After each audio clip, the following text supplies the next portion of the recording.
नमस्कार, आदाब, सत श्री अकाल, अस्सलामु अलैकुम दोस्तों। आज हम आप लोगों के सामने 7 भाई और एक बहन की नागपुरी लोक कथा का दूसरा पार्ट लेकर हाजिर हुए हैं।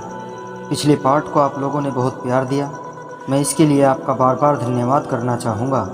उम्मीद करता हूँ ये पार्ट भी आप लोगों को बहुत ही पसंद आएगा और अगर वीडियो अच्छी लगे तो लाइक और शेयर कीजिएगा और हमारे चैनल गोल्ड स्टोरीज़ को ज़्यादा से ज़्यादा सब्सक्राइब कीजिएगा। पिछले पार्ट में आपने देखा कि सातों भाइयों ने कैसे अपनी छोटी बहन का मांस पकाकर खाया था, लेकिन वही बहन दोबारा जिंदा होकर उनके छोटे भाई के पास थी। उन लोगों को ज़रा सी भी खबर नहीं थी। 6 भाइयों की मांस खाने की लालसा इतनी ज़्यादा बढ़ चुकी थी कि उन्हें मांस के आगे कुछ भी नहीं दिखाई देता था।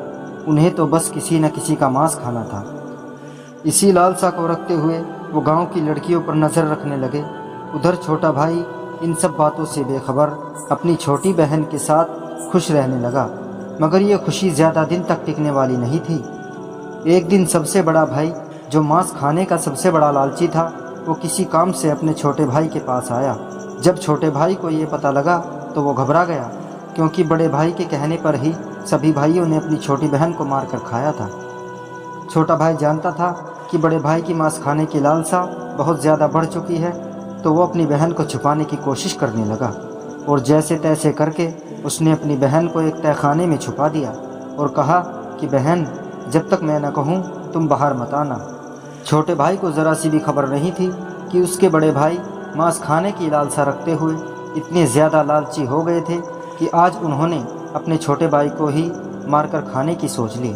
छोटी बहन उनकी ये सब बातें सुन रही थी। उसे ये आभास हो गया कि जैसे मेरे भाइयों ने मुझे मारकर मेरा मांस खाया था, शायद मेरे छोटे भाई का भी ये मांस खाना चाहते हैं। मगर छोटा भाई इन सब बातों से बेखबर बस अपनी प्यारी बहन को बचाना चाहता था। अब बड़े भाई ने कहा कि भाई, जैसे कि तुम जानते हो कि तुम्हारा निशाना अचूक है, तुम हमारे साथ चलो। हमने बहुत दिनों से मांस नहीं खाया है, हम शिकार करके ले आएंगे और सभी मिलकर खाएंगे। नादान छोटा भाई अपने भाइयों के साथ चलने को राज़ी हो गया। अब 5 भाई जो जंगल में पहले ही पहुंच चुके थे और अपने छोटे भाई के शिकार करने की तैयारी कर चुके थे, वो अपनी तलवारों को एक चट्टान पर रगड़कर तेज धार प्रदान करने लगे। दूसरे भाई ने तीसरे भाई से कहा कि भाई, जब हम छोटे भाई का शिकार करेंगे तो उसका दिल मुझे ही देना, क्योंकि पिछली बार जो शिकार हमने किया था उसका दिल तुमने खाया था। चौथे भाई ने भी अपनी लालसा रखते हुए कहा कि भाई, उसका खून मैं पीऊँगा। सभी भाई बारी बारी से अपनी इच्छा जता रहे थे। सभी बातों से बेखबर छोटा भाई अपने बड़े भाई के साथ जंगल की ओर चल दिया। उनकी बहन भी उनके पीछे पीछे चल दी। वो कह रही थी कि आज मैं अपने भाइयों को इन इरादों में कामयाब नहीं होने दूंगी। कुछ दूर चलने पर छोटे भाई को एक आवाज़ सुनाई दी, ना जा रे भाई, ये तो लगे तोर दुश्मन। छोटे भाई ने पीछे मुड़कर देखा तो वहाँ कोई नहीं था। वो इन सब बातों को अनसुना करके आगे की ओर चल दिया। उसे फिर से वही आवाज़ सुनाई दी, ना जा रे भाई, ये तो लगे तोर दुश्मन। उसने फिर पीछे मुड़कर देखा तो कोई भी नहीं था। उसने जंगल पहुंचकर देखा कि 5 भाई वहां पहले से ही मौजूद थे, अपनी तलवारों को तेज धार प्रदान कर चुके। उनके मुंह से लार टपक रही थी। अब छोटे भाई को अचानक से याद आया कि जब उन्होंने अपनी बहन को मारा था तब भी उन्होंने बिल्कुल ऐसा ही खेल खेला था। उसे आभास हो गया कि शायद आज मेरे साथ भी वही होने वाला है जो मेरी बहन के साथ हुआ था। अब भाई उसे लेकर एक तालाब के किनारे पहुंचे, जहां ज़मीन में 2 गहरे कुएं खोदे गए थे। पूछने पर भाइयों ने बताया कि ये तो शिकार करने के लिए खोदे गए हैं, तुम यहीं पे रहना और हम तालाब के दूसरे किनारे से शिकार पर हमला करेंगे। जब शिकार तुम्हारी ओर आएगा तो तुम शिकार पर हमला कर देना। इतना कहकर सभी भाई तालाब के दूसरे किनारे की ओर चल दिए, मगर उनमें से एक भाई छुपकर उसी पेड़ के ऊपर चढ़कर बैठ गया जिसके नीचे छोटा भाई खड़ा था। उनकी छोटी बहन छिपकर ये सब नज़ारा देख रही थी। वो चाहकर भी कुछ नहीं कर पा रही थी। वो कुछ कर पाती इससे पहले ही पेड़ पर चढ़े भाई को एक सांप ने काट लिया।